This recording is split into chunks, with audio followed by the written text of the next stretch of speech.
my name is Daniela Puentes. I'm originally from Sabinas, Hidalgo, Nuevo León. I moved to the US when I was 9 years old, and I've been here ever since. Right now I'm currently working at TAMU as the Associate Director for the University Learning Center, and I've been working on campus for the last 6 years.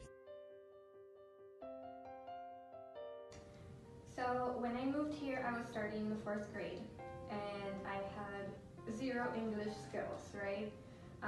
I did have to go to a 3rd grade class so that they could do bilingual education, because at that point that's where they stopped doing bilingual classes.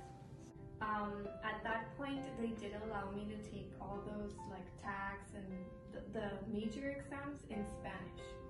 So I was still able to complete all of the required exams in Spanish, and I passed just fine. But then by the 5th grade, they did tell my parents that I needed to fully transition to English.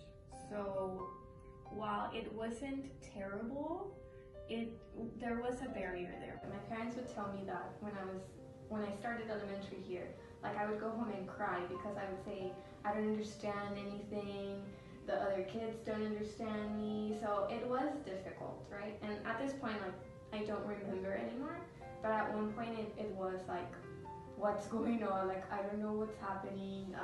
I don't understand it. And I used to be a really good student in Mexico, so having that like barrier shock was a little bit frustrating for a child.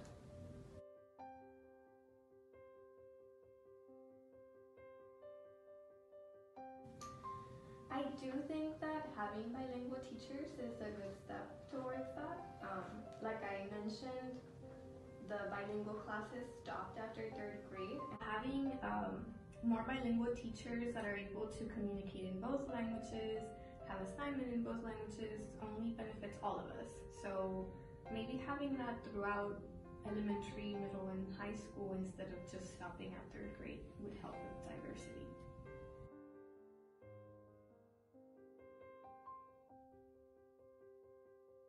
I guess sometimes, right? And not everybody, because I met a lot of other students that had parents that were from Mexico, or they themselves were from Nuevo Laredo, but they crossed every day, or that at home they only spoke Spanish.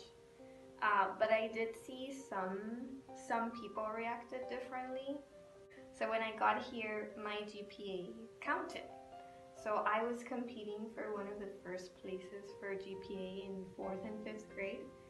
And I distinctly remember that when they were gonna announce the winners, it was like a ceremony with your parents, right?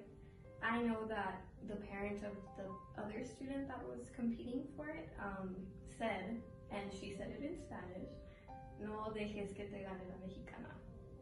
So it was a little like, you're speaking Spanish, you just said that in Spanish, why would you be frustrated? Like, we're elementary kids.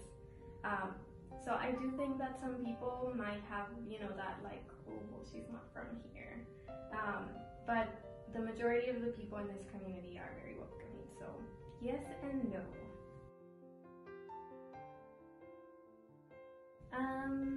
I think by having good friends and by my family always supporting me, right? So my parents were always, they understood that there was the barrier of language, and they also acknowledged that they couldn't help me a lot of things because my parents to this day don't speak English. But they were able to provide me with the support that I needed. And I think having that support system was what kind of, you know, continued to push me to be where I am today.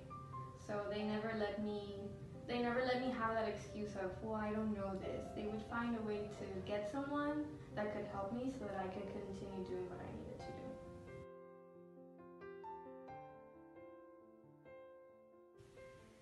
So I learned that even though we are a community that's made up of a big percentage of Hispanic people, there are some times when not everybody treats other people the same way.